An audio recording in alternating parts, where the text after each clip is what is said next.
syukur. Assalamualaikum Buya. Waalaikumsalam warahmatullahi wabarakatuh. Saya kemarin melihat postingan sebuah akun media sosial yang mengatasnamakan suatu organisasi Islam yang dalam postingannya tersebut menampilkan video seorang non-muslim yang meninggal beberapa hari yang lalu, yang dulunya dia pernah melantunkan sholawat padahal dia non-muslim. Akan tetapi oleh akun media sosial yang mengatasnamakan sebuah organisasi Islam itu menuliskan keterangan di dalam postingannya, lantunan sholawatmu menjadi saksi dan semoga diampuni segala kesalahan. Yang ingin saya tanyakan, apakah sholawat non-muslim itu diterima Allah? Dan apakah boleh mendoakan non-muslim seperti itu agar diampuni segala kesalahannya? Demikian Buya, terima kasih. Bismillah. Yang pertama, jika ada orang non-muslim, jangankan membaca sholawat, membaca Al-Quran, hafal Al-Quran sekalipun, mengumandangkan dengan suara yang merdu, tetapi setelah membaca Al-Quran dia masih menuhankan selain Allah, maka semua bacaannya tidak ada artinya. Karena itu sekedar bacaan bagi dia, bukan sebuah keyakinan. Kenapa? Setelah dia melantunkan itu semuanya, tetap kembali kepada keyakinannya. Dan dia di saat membaca pun dalam keyakinannya. Lakum dinukum waliyatin. Dia punya agama, kita punya agama. Sampai batas ini harus kita fahami. Jadi selagi dia setelah membaca sholawat atau bahkan Al-Quran, dia pun masih dengan kebiasaan agamanya, maka dia belum masuk Islam. Dan belum dianggap sebagai kaum muslimin. Dan berbeda agama wajar. Nabi pun membiarkan orang berbeda agama. Artinya bukan suatu yang agama tidak boleh dipaksakan. Bukan berarti dengan perbedaan beragama lalu kita bermusuhan tidak bisa saling menghargai. Oh enggak. Ini batasan dulu. Kita punya tetangga Nasrani. Bahkan di kampung kita ada tetangga yang beragama Hindu. Itu biasa saja. Tidak ada masalah, no problem kok. Memang kita diajarkan Nabi untuk hidup saling menghargai kok. Adapun jika ada orang beragama Hindu atau Nasrani tiba-tiba membaca Al-Quran sampai selesai, kemudian dia kembali ke gereja, kemudian dia yang satu kembali ke kuilnya, tempat ibadahnya, ia tidak akan menjadikan mereka beriman. Karena apa? Dia telah pekerjaannya itu menunjukkan dia belum beriman. Baik, selesai sampai di sini. Jadi belum dianggap sebagai seorang muslim. Tapi apakah setelah kalau orang tidak muslim harus kita musuhi? Oh enggak ada ini. Yang harus difahami, hai saudaraku dari kaum Kristiani, Hinduis, Buddhis, dan yang lainnya, bahwa tidak boleh terbangun permusuhan di antara kita. Anda dengan agama Anda, dengan keyakinan Anda, dan Tuhan Anda, urusan Anda. Saya tidak boleh mengganggu Anda dan Tuhan yang Anda yakini. Begitu juga Anda pun tidak perlu mengganggu saya, agama saya, dan Tuhan yang saya yakini. Ini masalah keyakinan di batinku dan di batinmu. Tapi hidup bermasyarakat ada aturannya. Kita bertetangga yang baik, saling memberi, saling mengerti, saling menolong, itu wajar dalam hidup bermasyarakat. Itu yang diajarkan baginda Nabi Muhammad sallallahu alaihi wasallam. Bahkan begitu indahnya jika Anda orang Buddha, Anda orang Kristen, Anda orang Hindu, tiba-tiba masuk Islam hari ini, terhapus dosa masa lalunya, dan Anda tidak punya dosa sama sekali. Bahkan Anda lebih bagus daripada saya. Kenapa? Al-Islam yajubbu ma qablah. Selagi orang bersyahadat masuk Islam, dimuliakan dosa masa lalunya dihapus oleh Allah. Diberi penghargaan oleh Sang Khalik, Sang Pencipta, Allah Jalla Jalaluh. Karena masuk Islam. Maka kami seru juga. Anda yang mendengar suara ini dari kaum Kristiani, Hinduis, dan juga Buddhis, tidak boleh ada permusuhan di saat Anda dengan saya berbeda urusan agama. Tapi kami berikan kabar gembira bahwa Islam seperti itu mengajarkan keindahan. Setelah Anda masuk Islam pun ketahuilah bahwa Anda pun tidak punya dosa, dan doakan saya kalau Anda masuk Islam nanti. Selagi Anda belum masuk Islam, kaum Kristiani, saya belum masuk pembahasan. Anda tidak percaya dengan Tuhan saya tidak percaya dengan Tuhan Anda. Maka di antara kita tidak perlu menyibukkan memintakan doa kepada Tuhan saya untuk Anda, atau Anda memintakan doa kepada Tuhan Anda untuk saya. Tuhan Anda yakini masing-masing. Ini masalah keyakinan. Jadi sedikit kita akan bicara dengan bahasa Kita mencoba mengolah kecerdasan sedikit. Sebab ini yang mengadakan, yang suka aneh-aneh biasanya orang yang mohon maaf mungkin belajarnya tidak sempat ngaji, baca kitab Sulam Taufik juga tidak, sehingga mencampur adukkan agama. Ini sedikit mari kita berpikir agak serius. Agak kencang mikirnya. Jadi begini. Itu selesai, yang membaca nasid dan sebagainya, selagi setelah itu dia masih dengan kebiasaannya, maka dia belum dianggap sebagai seorang muslim. Kemudian yang kedua, jika orang tersebut punya jasa dan kebaikan dalam kemasyarakatan, kita harus beri penghargaan. Sanjung kebaikannya, nggak ada masalah, Islam mengajarkan. Sebut kebaikannya, memang dia orang berbuat baik misalnya dalam masyarakat. Mungkin dia adalah orang yang pernah membebaskan kaum fakir di mana, menolong orang sakit dan sebagainya. Mungkin. Kita harus berterima kasih pada orang tersebut, biarpun beda agamanya. Malam yashkurin nas, lam yashkurillah. Lam yashkurillah. Kalau tidak bersyukur kepada manusia, tidak bersyukur kepada Allah. Kita ucapkan terima kasih. Kalau ada orang non-muslim yang telah meninggal dunia, yang dia punya kiprah banyak kepada umat, terima kasih. Kita mengucapkan terima kasih, beri penghargaan. Mungkin kalau masih ada keluarganya, kita hargai keluarganya. Jika tidak mampu, kita bantu keluarganya, seperti itu. Karena dia pernah membantu umat, membantu manusia, membantu kemanusiaan. Kita perlu perhatikan juga keluarganya. Sampai di sini, penghargaan itu nggak boleh kita melupakan kebaikan siapapun hanya gara-gara dia berbeda agama, lalu kita tutup mata, tidak bisa melihat kebaikan seseorang. Ya kita yang buta. Dihargai. Kami belum tahu betul tentang kiprah orang tersebut, katanya pernah ada kegiatan sosial ini itu. Ya kita ucapkan terima kasih. Kalau memang dia punya anak keluarga dan perlu dibantu, ayo kita bareng-bareng bantu keluarganya. Islam mengajarkan yang terbaik kok. Baik. Penghargaan. Dan penghargaan tidak harus dalam bentuk doa yang tidak diperkenankan. Sekarang masalah mendoakan orang non-muslim yang meninggal dunia dengan doa pengampunan. Boleh atau tidak? Sebelum bicara tentang para ulama, perkataan para ulama yang diambil dari firman Allah, ulama selalu dari firman Allah, kita akan bicara dengan akal. Jadi begini, saya tidak bicara tentang pengampunan, tentang sebuah keyakinan. Anda punya hajat harta, bantuan keuangan, datang kepada saya minta bantuan materi. Kemudian karena saya perhatian kepada Anda saya bawa, ini bicara cerdas sedikit. Lalu Anda saya bawa kepada orang yang Anda yakin dia tidak bisa memberi. Ayo Pak, kamu perlu apa? Uang. Berapa juta? Lumayan banyak, 20 juta. Ayo saya bawa orang. Nanti kamu akan diberi bantuan sama dia. Setelah Anda tahu orangnya, dia sendiri nyungsep. Anda tidak yakin sama sekali dia membantunya. Anda tidak punya keyakinan kalau itu bakal membantunya. Lalu saya bawa, Anda kira-kira mau enggak? Ya enggak mau, ngapain ke sana? Saya tahu kok dia.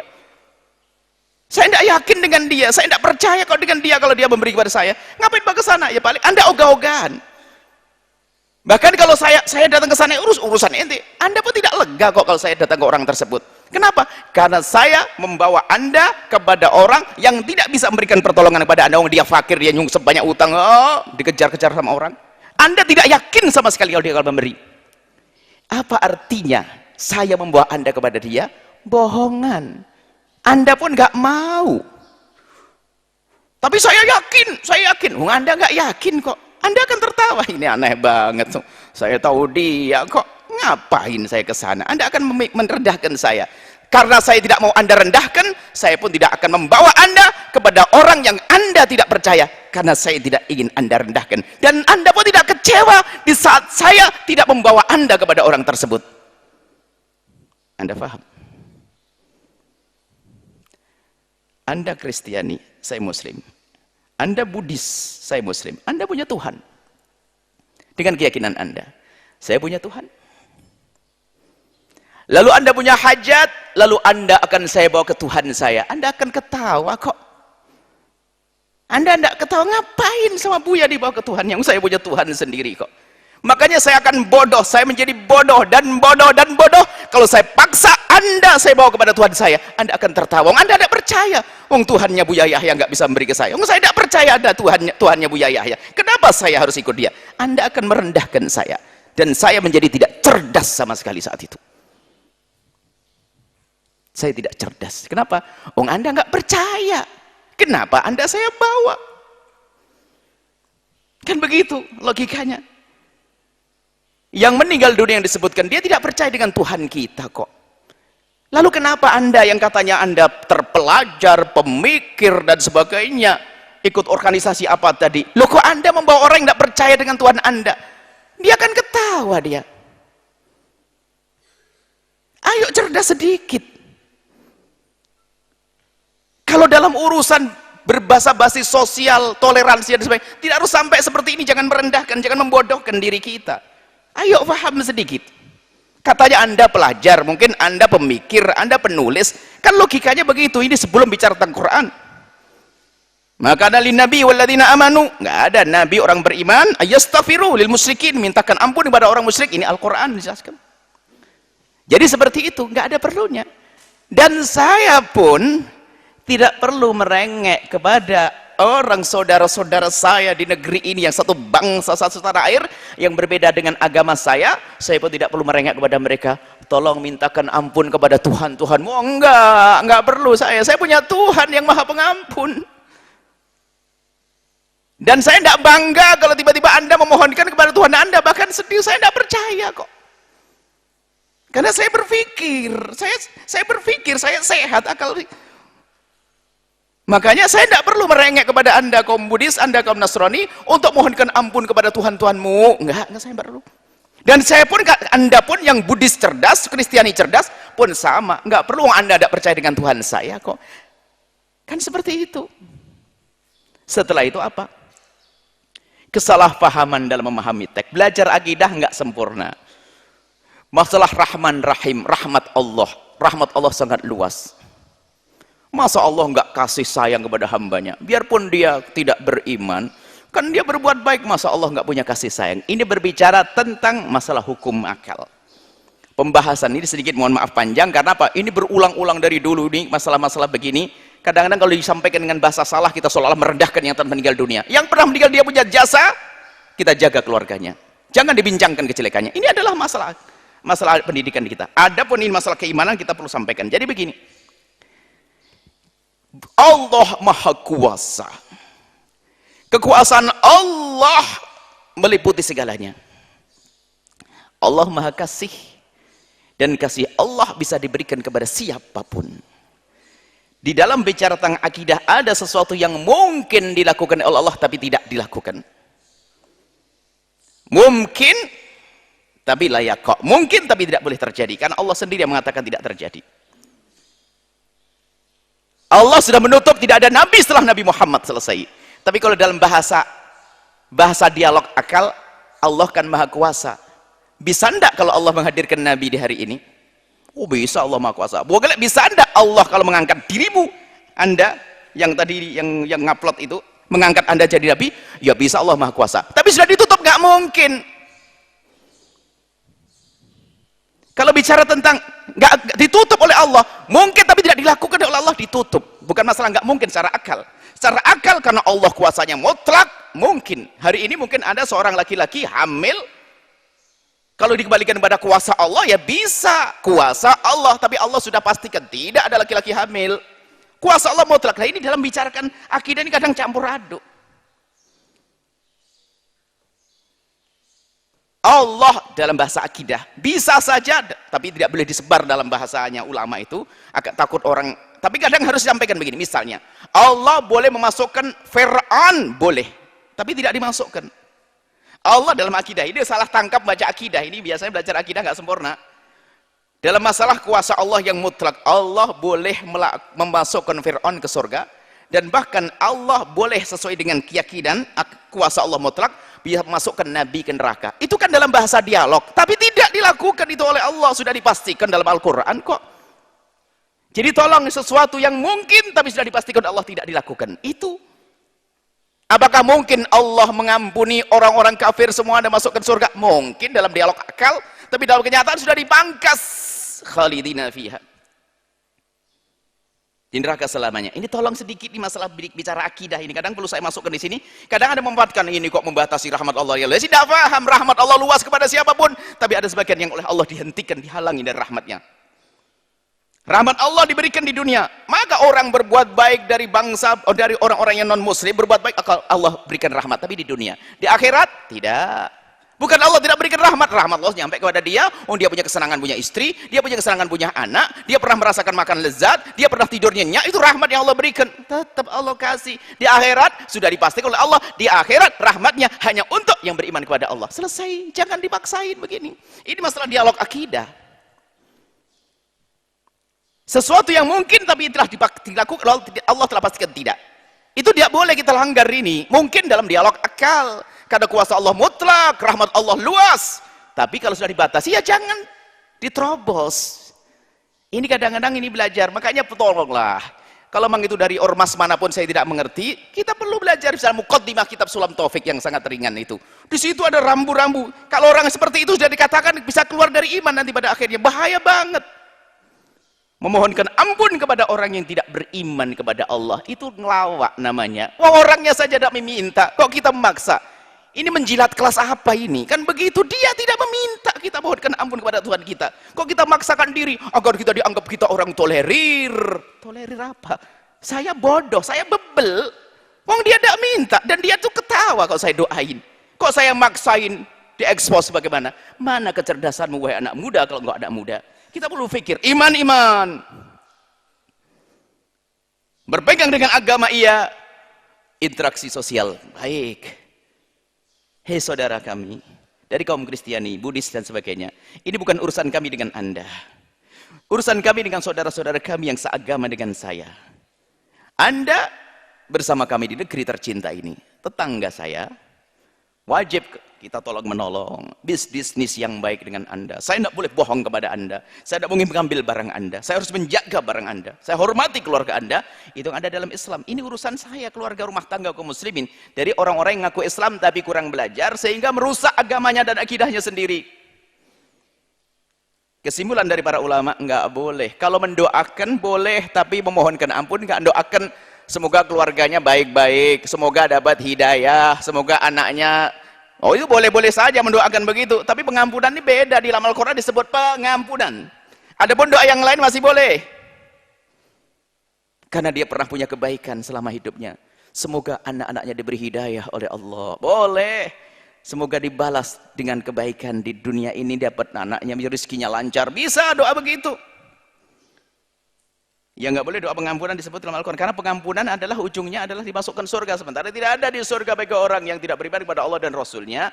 Dalam keyakinan kita, kalau Anda kaum Kristiani mendengar suara ini, Anda punya aturan dalam masuk surga sendiri, rambu-rambu sendiri, urusan Anda. Kaum Buddhis pun dengan nirwana Anda yang Anda yakini, dengan Tuhan-Tuhan Anda yang Anda sakiti, itu urusan Anda. Kita masing-masing. Dan setelah ini jangan caci maki dan Allah. Nah, permasalahan kadang-kadang sesama kaum muslim ini, lihat. Seolah-olah, ini yang nggak bisa mendoakan nih. Ini gara-gara begini udah viral nanti ribut. Ini mendoakan saja nggak boleh ini. Kemudian ada yang memplesetkan. Oh, Allah Maha Kuasa saja kok. Nah, dibatasi. Kurang belajar ilmu akidah. Belajar ilmu akidah yang Anda baca dari kitab-kitab Anda. Anda baca kitab Muqaddimah Sulam Taufik, kitab ringan. Anda baca kitab Jawhar Tauhid. Ada bagaimana keyakinan di sana. Masalah kudrah Allah Subhanahu wa taala, baca. Lalu itu saja nggak dibaca, bagaimana bisa menjelaskan sebuah permasalahan? Baca kitab-kitab ringan, itu luar biasa itu. Jangan biasa membuat sesuatu itu jadi tidak nyaman. Perdebatan. Sudah ada rambu-rambu yang jelas. Dan Islam itu indah, sudah itu. Dan kami, apapun bentuknya, kami sampaikan kepada siapapun dengar suara ini, atau yang bersangkutan, jika benar, saya tidak tahu. Saya tidak tahu benar siapa yang ngomong, organisasi mana. Saya hanya menyampaikan. Karena ini kayaknya pernah terulang-ulang. Dulu pernah juga begini. Orang non-muslim bisa masuk, macam-macam. Sebelumnya ada kalimat-kalimat. Kayaknya terulang-ulang, berarti ini mungkin terjadi di masyarakat. Maka kami perlu menyampaikan ini sedikit panjang lebar. Justru ini adalah demi kebaikan bersama. Sehingga di antara kita kaum muslimin, punya pemikiran yang jelas, pemahaman jelas, akidah yang jelas, bukan dicampur aduk. Dan Anda kaum Kristiani, tidak usah takut dengan Islam, karena rambu-rambunya jelas. Semuanya bisa dipikirkan dengan akal cerdas. Akal sehat. Gunakanlah akal untuk berpikir, wahai hamba yang beriman. Kan Allah yang merintahkannya. Dan gunakan akhlak yang mulia, jaga lisan, dan hilangkan kebencian. Kita mendendam kepada orang kafir saja nggak boleh, apalagi sama kaum muslimin. Kadang-kadang ini karena dasar benci kita. Kalau ada orang muslim ngomong begini, langsung kita lawan. Ngomong begini, langsung kita lawan. Ngelawannya lawan dengan hawa nafsu. Nggak ada perlunya semacam itu. Dan kami pun tidak tahu setelah ini komentar di bawah YouTube kami, apa yang kita nuai komentar apa. Kami hanya menyampaikan kebenaran, dan saya pun dengan yang bersangkutan jika ada, saya mencintai dia kok. Yang salah semoga diberi hidayah dan diampuni, diangkat derajat Allah, dijaga keluarganya. Tidak ada pesan yang kami sampaikan untuk merendahkan, untuk menjatuhkan, tapi kami ingin membawa kalau dia salah kepada yang baik menjadi lebih baik. Itu tugas kami. Jika kami salah dalam ijtihad kami, maka kami mohon maaf kepada siapapun, dan jangan lupa doakan kami. Dan semoga Allah menjadikan kita hamba yang saling mencintai karena Allah. Mencintai karena Allah, dijauhkan dari benci, dengki, dan dendam. Wallahu a'lam bissawab.